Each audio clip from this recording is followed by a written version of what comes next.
नमस्कार प्रिय दर्शकों व श्रोताओं, आप सभी का मेरे इस चैनल पर स्वागत है। जो लोग मेरी वीडियो पर नए हैं तो चैनल को सब्सक्राइब करें, लाइक करें और ज़्यादा से ज़्यादा शेयर करें और कमेंट में जय श्री राम लिखें। मेरे प्रिय श्रोताओं, आज मैं उस प्रसंग के बारे में बोलना चाहूँगा जब समुद्र के किनारे प्रभु श्री राम जी बैठे हैं।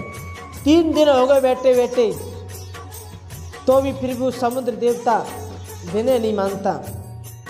तो प्रभु श्री राम जी ने क्या किया, बताते हैं कुछ लोग कि प्रभु श्री राम जी ने क्रोध किया था। और मैं कहता हूँ इस बात को क्रोध नहीं किया। प्रभु श्री राम जी ने क्रोध किया ही नहीं। श्री रामचरितमानस में लिखा है क्रोध है ही नहीं। तो श्री रामचरितमानस में सुंदर कांड के ये दुआ है, आपका 57वां दुआ है लास्ट में। तो इसे में आप बड़े प्रेम भाव से सुनिएगा। अगर देखो, प्रभु श्री राम जी अगर क्रोध करते, उनके जरा सा भी क्रोध करने से सारी पृथ्वी जल मग्न हो जाती। मैं जहाँ तक कहता हूँ कि प्रलय हो जाती। प्रभु श्री राम जी ने क्रोध किया ही नहीं। उनका क्रोध करना जो समझ लो प्रलय का होना है, इसीलिए उन्होंने क्रोध नहीं किया। मैं दुआ के माध्यम से आपको समझाना चाहता हूँ, इसे बड़े प्रेम भाव से इसे सुनिएगा। बिने न मानते जलदि जड़ गहे 3 दिन बीती, बोले राम सकोप तब भय बिन होए न प्रीति। इधर 3 दिन बीत गए किंतु जड़ समुद्र बिना नहीं मानता। तब श्री राम जी ने कोप, बोले राम सकोप तब भय बिन होए न प्रीति। श्री राम जी गंभीर हो गए और गंभीर होकर बोले कि बिना भय के प्रीति नहीं होती। तो लक्ष्मण से क्या बोले, लक्ष्मण वान शरासन आनु 100 वार कृषक कृषानु, 60 सन विनय कुटल सन प्रीति, सहज कृपण सन सुंदर नीति। हे लक्ष्मण, मेरे धनुष बाण लेके आओ, मैं अग्निबाण से समुद्र को सोख डालूंगा। मूर्ख से विनय कैसी, कुटिल के साथ प्रीति, स्वाभाविक ही कंजूस से सुंदर नीति और उदारता का उपदेश। तो क्या बोले प्रभु श्री राम, ममता रत सन ज्ञान कहानी, अति लोभी सन विरति बखानी। क्रोध सम कामई हरि कथा, ऊसर बीज बहे फल जता। और क्या कहने लगे लक्ष्मण से श्री राम जी कि ममता में फंसे हुए मनुष्य को ज्ञान की कथा कहना, अत्यंत लोभी से वैराग्य का वर्णन करना, क्रोधी से शांति की बात कहना, कामी से भगवान की कथा कहना, इनका वैसा ही फल होता है जैसे ऊसर में बीज बोने से होता है। ऊसर में बीज बोने की भांति ये सब व्यर्थ जाता है। और क्या कहने लगे लक्ष्मण से, हस कहि रघुपति चाप चढ़ावा, ये मत लक्ष्मण के मन भावा, संधा ने प्रभु विषक कराला, होट उदति और अंतर ज्वाला।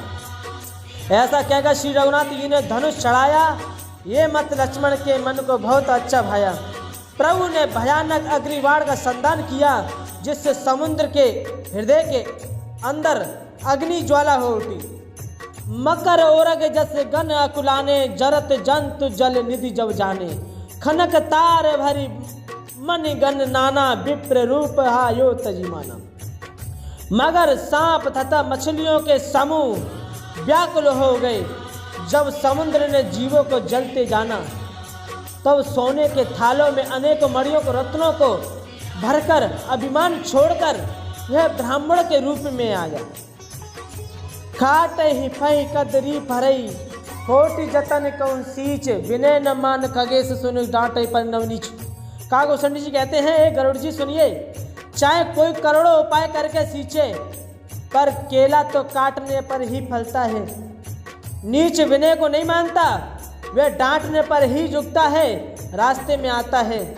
सवे सिंधु गहे प्रभु केरे, क्षमौ नाथ सब अवगुण मेरे। गगन समीर अनल जल धरनी, इन्हें कहे नाथ सहजर करनी। तो क्या हुआ, फिर समुद्र ने भयभीत होकर प्रभु के चरणों को पकड़ा और कहा कि हे नाथ, मुझे क्षमा कीजिए, मेरे अवगुणों को, दोष को क्षमा कीजिए। हे नाथ, आकाश, वायु, अग्नि, जल और पृथ्वी, इन सब की करनी स्वभाव से ही जड़ है। इस बात को बड़ी गंभीरता से सुनिएगा।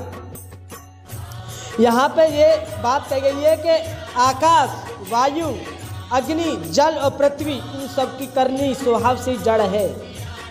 ये जड़ है, आकाश अपनी गति को नहीं बदल सकता।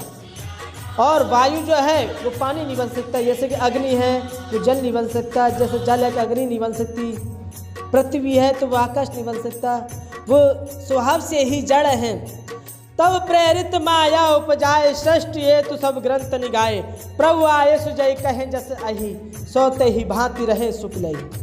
आपकी प्रेरणा से माया ने इन्हें सृष्टि के लिए उत्पन्न किया है, आपकी प्रेरणा से। समुद्र कह रहे हैं भगवान से कि आपकी प्रेरणा से इन सृष्टि के लिए उत्पन्न किया है। सब ग्रंथों ने यही गाया है, जिसके लिए स्वामी की जैसी आज्ञा है वह उसी प्रकार से रहने में सुख पाता है। प्रभु बल कीन मोह सिक दीनी, मर जादापन तुमरी कीनी, ढोल गवार शूद्र पशु नारी, सकल ताड़ना के अधिकारी। तो प्रभु ने अच्छा किया जो मुझे शिक्षा दंड दिया, किंतु मर्यादा जीवों का स्वभाव भी आपकी ही बनाई हुई है? सब में आप हैं, कण कण में आप निवास करते हैं, सब में आपका ही वास है। और देखो ये जीवों का जो स्वभाव है आपकी ही बनाई हुई है, स्त्री में आप, पुरुष में आप हैं, पशु में आप, पंछियों में आप, सब में आप हैं। और किस तरीके से आपका स्वभाव है।